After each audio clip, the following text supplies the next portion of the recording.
Good evening everyone. सो आज का हमारा टॉपिक है caveat emptor which comes under the sales of goods act 1930। Caveat emptor और उससे रिलेटेड जितने भी एक्सेप्शंस हैं एंड लॉज है वो सारे आज हम इस वीडियो में कवर करेंगे। Before moving any further I want to tell you कि अगर आपको इसके हैंड रिटन नोट्स चाहिए ये कैविटेम्प्टर टॉपिक के, then you can refer my Telegram channel जिसकी लिंक आपको इस वीडियो की डिस्क्रिप्शन में मिल जाएगी। So let's get back to the topic caveat emptor. So caveat emptor एक लैटिन फ्रेज है जिसका मतलब होता है let the buyer be aware. And caveat emptor हमें ये बताता है कि it's a buyer's responsibility to choose the goods for him जो भी उसे सूटेबल लगे। एंड इससे रिलेटेड क्या क्या इश्यूज होंगे जब सेलर लायबल होगा, that's what we are going to understand here and what this caveat emptor actually states. So caveat emptor एक लैटिन फ्रेज है जिसका मतलब होता है let the buyer be aware, मतलब बायर को खुद जांच परख करने दो उसे जो भी खरीदना है उससे related. And seller has no duty to comment on the suitability of the goods for the buyer, means whatever buyer needs to purchase, buyer will himself make a decision for that and seller should not jump in between and ऐसा बोले कि नहीं तुम ये खरीदो it's better. सो ये चीज़ का ध्यान बायर को रखना है, ठीक है। That's what this doctrine tells us. And then buyer will himself make a proper selection of goods for which he will be himself liable. So कैविटेम्प्टर tells us कि buyer जो है when he is going to purchase something he will himself make a proper selection of goods and उसके बाद whatever happens he himself will be the liable।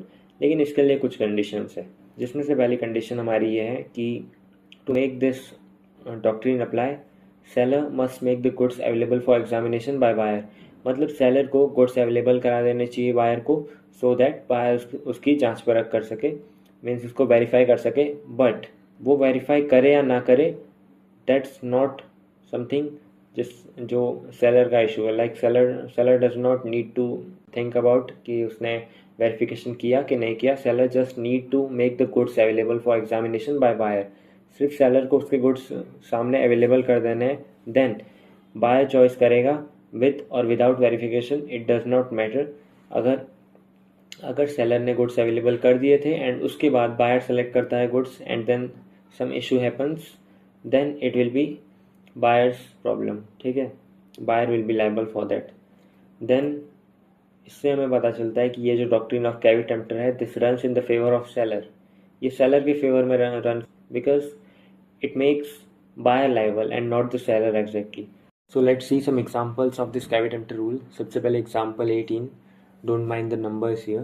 Example number 18 जिसमें लिखा है A sold pigs to B, this pigs being infected caused typhoid to other healthy pigs of the buyer. It was held that the seller was not bound to disclose that the pigs were unhealthy, the rule of the law being कैविटेम्प्टर।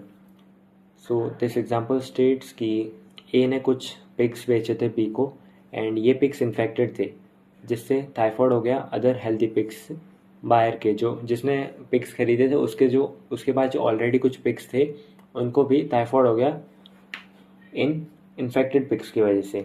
And यहाँ पे it was held that seller was not bound to disclose, यहाँ पे बोला है कि seller की कोई गलती नहीं है and he was not to disclose जो उसको इश्यूज थे पिग्स को, ठीक है। एंड कि पिग्स अनहेल्दी थे उसके लिए वो बाउंड नहीं था वो बताने के लिए। एंड ही वाज नॉट, क्योंकि दिस इज समथिंग जो सेलर खुद पता नहीं कर सकता, you know. It was buyer's responsibility to check the goods and he did not, इसीलिए यहाँ पे seller will not be liable. So let's move to the example 19। A purchases a horse from B. A needed the horse for riding but he did not mention this fact to B. The horse is not suitable for riding but is suitable only for being driven in the carriage. Cavitemter rule applies here and so A can neither reject the horse nor can he claim compensation from B।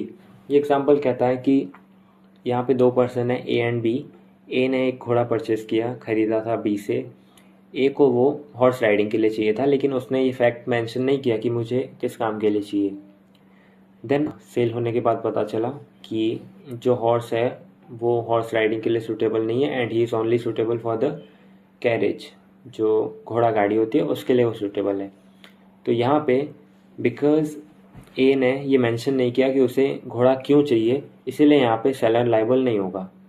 And जो horse है वो generally जिस purpose के लिए use किया जाता है he is working fine on that topic as which is carriage. So with this our topic ends, and do like, share and subscribe if you liked the video.